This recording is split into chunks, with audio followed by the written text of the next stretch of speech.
Hello everyone, welcome to our course. तो हम यहाँ पे क्लास 7 की जो एनसीईआरटी हिस्ट्री की उसे कवर कर रहे थे। तो हम जो है ऑलरेडी फर्स्ट चैप्टर भी इसका कंप्लीट कर चुके हैं। So in our last video we have started the second chapter and उसके बाद में हम यहाँ पे देखते हैं कि जिसका नाम था न्यू किंग्स एंड किंगडम्स, उसके बारे में पढ़ रहे थे। नई नई किंग्स एंड जो किंगडम्स है वो यहाँ पे राइज हो रही हैं। वो हमने यहाँ पे देखा था कि कौन कौन सी किंग्स एंड किंगडम्स जो है वो अब यहाँ पे आते हैं मिडिवल हिस्ट्री में। किस तरह से जो सामंताज होते हैं या फिर जो सब ऑर्डिनेट्स होते हैं रूलर्स के, वो अब किस तरह से पावर को गेन करते हैं एंड बाद में जो है वो खुद रूलर यहाँ पे बन जाते हैं, वो इंडिपेंडेंट हो जाते हैं। एंड इवन जो है उसके बाद में ये भी देखा था कि उनका एडमिनिस्ट्रेशन किस तरह से चलता है एंड वो एक तरह से लैंड ग्रांट्स भी यहाँ पे देते हैं ब्राह्मण्स को। प्रशस्तिस जो है वो भी उन्होंने लिखवाई थी, उसके बारे में भी हमने जो है अपने लास्ट वीडियो में बात की थी, राइट। अब यहाँ पे जो वॉरफेयर हुआ करती थी इस समय में, इसी चीज को हम यहाँ पे कंटिन्यू करेंगे कि ये जो नए किंग्स एंड किंगडम्स यहाँ पे बनते हैं वो वॉरफेयर क्यों किया करते थे, वो लड़ाई क्यों किया करते थे, वो यहाँ पे किस रीजन की वजह से हुआ करते थे। हमने एंशिएंट इंडिया में देखा था कि पहले सबसे पहले जो युद्ध थे वो क्यों हुआ करते थे। वो जस्ट जो है एक तरह से चारागाह जो होती है, पास्चर लैंड जो होती हैं, उन्हें इकट्ठा करने के लिए या फिर एक तरह से कैटल की वजह से युद्ध हुआ करते थे। देन धीरे धीरे यहाँ पे जो है कि जब मौर्यज आ जाती हैं या फिर गुप्ताज आ जाते हैं और उसके बाद में कुछ और नई नई किंगडम्स यहाँ पे आती हैं, तो वो उनका रीजन क्या यहाँ पे रहता है युद्ध करने का।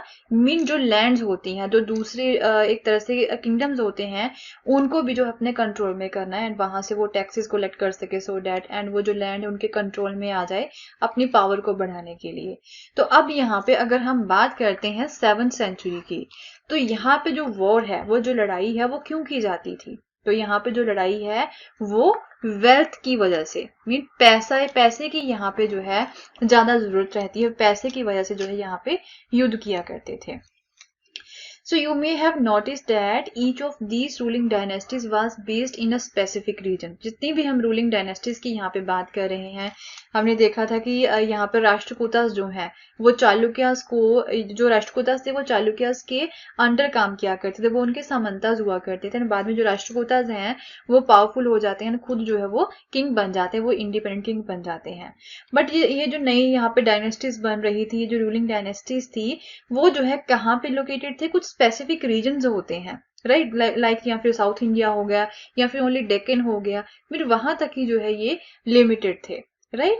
तो ये स्पेसिफिक रीजन में एक तरह से ये बेस थे। एट द सेम टाइम इन्होंने अब क्या किया था, ये कोशिश करते हैं कि अब वो जो है दूसरे एरियाज को भी कंट्रोल करें। इनके पास जो है अभी थोड़े एरियाज ही थे, अब ये कोशिश करते हैं कि वो दूसरे एरियाज को भी जो है कंट्रोल करें। So one particularly prized area was the city of Kannauj in the Ganga Valley. तो इस समय में अगर 7th सेंचुरी की बात करें तो यहाँ पे जितने भी नए किंगडम्स यहाँ पे रहते हैं उनके लिए एक एरिया था जिसका नेम था कनौज, राइट। गंगा वैली में ये सबसे एक तरह से प्राइज्ड एरिया भी इसे बोला जा सकता है, सबसे इंपॉर्टेंट एरिया था इनके लिए। तो क्या रहता है यहाँ पे 4 सेंचुरीज, कई सदियों तक यहाँ पे जो रूलर्स थे जो कि गुर्जरा प्रतिहारा से बिलोंग करते थे, क्लैन से, या फिर जो राष्ट्रकूटास हो गए, पाला डायनेस्टीज होगी, ये सभी जो है आपस में लड़ते हैं। जितनी भी छोटी छोटी डायनेस्टीज यहाँ पे बनी थी, साउथ इंडिया की अगर बात करें या फिर डेक्कन की बात करें, तो ये आपस में लड़ते थे to control over the Kannauj. Kannauj area को जो कि गंगा वैली में लोकेटेड था, उसे जो है कंट्रोल करने के लिए आपस में वो लड़ाई किया करते थे। तो ऐसा क्या रीजन था, ये कन्नौज एरिया को अपने कंट्रोल में क्यों करना चाहते थे। Because there were 3 parties. तो ये भी चीज आपको यहाँ पे माइंड में रखनी है, क्वेश्चन पूछा जा सकता है आपके प्रीलिम्स पॉइंट ऑफ व्यू से या फिर मेंस पॉइंट ऑफ व्यू से या फिर कोई भी आपका एग्जाम हो, तो ये जो क्वेश्चन है वो इम्पोर्टेंट है। तो एक ट्रिपेटाइट स्ट्रगल है, एक ट्रिपेटाइट वर्ड है, इसका मीनिंग क्या है वो यहाँ पे पूछ सकते हैं। ओके, सो यहाँ पे 3 पार्टीज थी। 3 पार्टीज कौन कौन सी होगी, एक गुर्जरा प्रतिहारा, दूसरे राष्ट्रकूटास थे एंड तीसरे यहाँ पे पालास थे। ओके, तो ये 3 पार्टी थी जो कि आपस में लड़ा करती थी कन्नौज को अपने कंट्रोल में करने के लिए। तो यहाँ पे 3 पार्टीज हुआ करती थी, ये लॉन्ग ड्रॉन कन्फ्लिक्ट था इनका। तो हिस्टोरियंस जो है वो ऑफनली इस लड़ाई को, इस वॉरफेयर को जो है वो ट्रिपेटाइट स्ट्रगल बोलते हैं, क्योंकि ट्रिपेटाइट हो गया मीन 3 पार्टीज थी यहाँ पे। ओके, तो इनके नेम यहाँ पे याद करने आपके लिए इंपॉर्टेंट है, लाइक गुर्जरा प्रतिहारा हो गया, राष्ट्रकूटास हो गए एंड पालास हो गए, right. And rulers also try to demonstrate their power and resources by building large temples. अब यहाँ पे ये जो रूलर्स थे जिनका यहाँ पे ओपनली कन्फ्लिक्ट यहाँ पे चल रहा था, तो ये अपनी पावर को भी जो है दिखाने की कोशिश करते थे। तो किस तरह से ये अपनी पावर को दिखाते थे?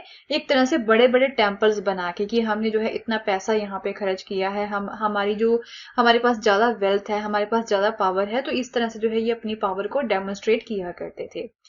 तो अब क्या होता है, when they attacked one another kingdom, जब जो है ये एक दूसरे की किंगडम के ऊपर जो है हमला किया करते थे, तो वो ओपनली इन टेम्पल्स को ही टारगेट किया करते थे, इसके ऊपर ही वो हमला करते थे जो टेम्पल्स इन्होंने यहाँ पे बनाए थे अपनी पावर को डेमोन्स्ट्रेट करने के लिए।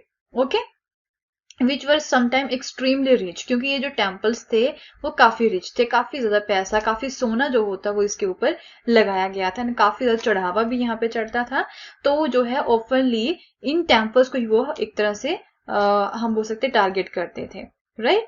तो इस तरह के सबसे एक इम्पॉर्टेंट रूलर है जो कि मोस्टली टेम्पल्स के ऊपर ही हमला किया करते थे 7th सेंचुरी के, वो है सुल्तान महमूद, जो कि गजनी अफगानिस्तान से बिलोंग करते थे।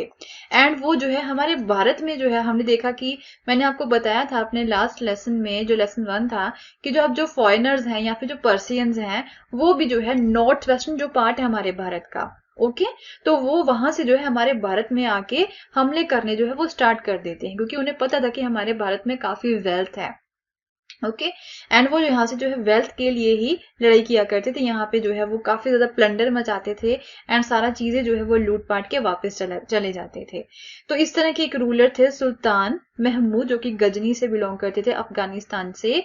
उन्होंने जो है यहाँ पे 997 से लेके 1030 तक, राइट, यहाँ पे रूल किया है अफगानिस्तान में। एंड धीरे धीरे उन्होंने सेंट्रल एशिया जो है, ओके, सेंट्रल एशिया हो गया, ईरान हो गया, या फिर हमारे भारत का कुछ नॉर्थ वेस्टर्न पार्ट भी रहता है, ऊपर वाला जो पार्ट है यहाँ पे नॉर्थ वेस्टर्न कश्मीर के आसपास का, या फिर हम बोल सकते हैं कि अफगानिस्तान के आसपास का जो लगता है हमारे एरिया है, तो वहां पे इन्होंने जो है कंट्रोल किया था।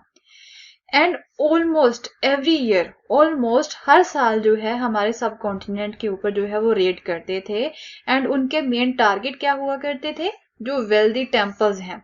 तो सबसे इम्पॉर्टेंट है जो गुजरात में सोमनाथ टेम्पल है, वो जो है इसमें इंक्लूड है, उसके ऊपर वो हर साल हमले किया करते थे। एंड ये जो टेम्पल है वो काफी ज्यादा हम बोल सकते हैं इम्पोर्टेंट है, काफी वेल्थी भी है। And much of the wealth जो महमूद यहाँ पे अपने साथ लेके जाते थे, तो क्या था, उन्होंने कहाँ पे यूज किया था इस वेल्थ को? जो वेल्थ यहाँ से वो लेके जाते थे, जो पैसा यहाँ से लेके जाते थे, तो उन्होंने जो है गजनी सिटी जो है, जो कि कैपिटल सिटी थी अफगानिस्तान की, उसे जो है एक तरह से वो सजाने में या फिर उसे जो है बनाने में वो जो है यूज किया करते थे, right. And he was interested in finding out more about the people he conquered. And उसके बाद में जो है उनका ये भी एक तरह से काफी इंटरेस्ट था इस चीज में भी कि जिन लोगों के ऊपर जो है वो हमले कर रहे हैं या फिर जो एरियाज उनके कंट्रोल में है, जिन एरियाज को उन्होंने कंकर किया है, वहां के जो लोग हैं, राइट, वो किस तरह के हैं, वो क्या चीजें पसंद करते हैं, क्या नहीं करते हैं, किस तरह का रहन सहन है उनका, क्या क्या चीजें वहां पे अवेलेबल है उन एरियाज में, तो उसे जानने में भी उनका काफी ज्यादा इंटरेस्ट हुआ करता था। एंड उन्होंने जो है एक स्कॉलर जिनका नाम था अल बुरूनी, राइट, तो इनके बारे में भी काफी क्वेश्चंस पूछे जाते हैं अल बिरूनी के बारे में भी। तो उन्होंने भी जो है एक तरह से अकाउंट लिखा था सब कॉन्टिनेंट के ऊपर। अल बुरूनी ने हमारे सब कॉन्टिनेंट के ऊपर एक अकाउंट लिखा था, एंड सो डैट की जो गजनी है वो समझ सके हमारा सब कॉन्टिनेंट जो है वो किस तरह का है, राइट। तो ये जो अरेबिक वर्क है, ये जो यहाँ पे हमारे सब कॉन्टिनेंट के ऊपर जो बुक लिखी गई है या फिर टेक्स्ट लिखा गया है अल बुरूनी के द्वारा, इसे जो है कौन सी लैंग्वेज में लिखा गया है? अरेबिक वर्क है ये, राइट, अरेबिक लैंग्वेज का यूज किया गया है। इसका नेम क्या है? किताब अल हिंद, राइट, किताब अल हिंद जो है वो अल बुरूनी के द्वारा लिखी गई है। तो ये भी जो है एक इम्पॉर्टेंट सोर्स बनता है हमारे हिस्टोरियंस के लिए। एंड देन उसके बाद में ये जो अल बुरूनी थे, उन्होंने ये जो अरेबिक वर्क लिखा था, इसे लिखने से पहले हमारे इंडिया के कुछ संस्कृत स्कॉलर्स थे, राइट, उनसे कंसल्ट किया था हमारे सब कॉन्टिनेंट के बारे में जानने के लिए, सो डैट कि वो इस अकाउंट को अच्छे से प्रिपेयर कर सके, राइट। तो कुछ और भी किंग्स थे जो कि वॉरफेयर में यहाँ पे इंक्लूड थे, जो कि आपस में यहाँ पे लड़ते रहते थे। एक तो हमने यहाँ पे बात की है गुर्जर प्रतिहारा की, राष्ट्रकूटास की या फिर पालास की। देन उसके बाद में सुल्तान महमूद हो गए जो गजनी के अफगानिस्तान से बिलोंग करते थे, वो भी हमारे भारत में जो है हमले किया करते थे। एंड कुछ और किंग्स थे यहाँ पे, वो भी यहाँ पे वॉरफेयर उनका हुआ करता था। एंड वो भी जो है किस रीजन की वजह से हुआ करता था, वो भी यहाँ पे वेल्थ के लिए ही लड़ाई किया करते थे।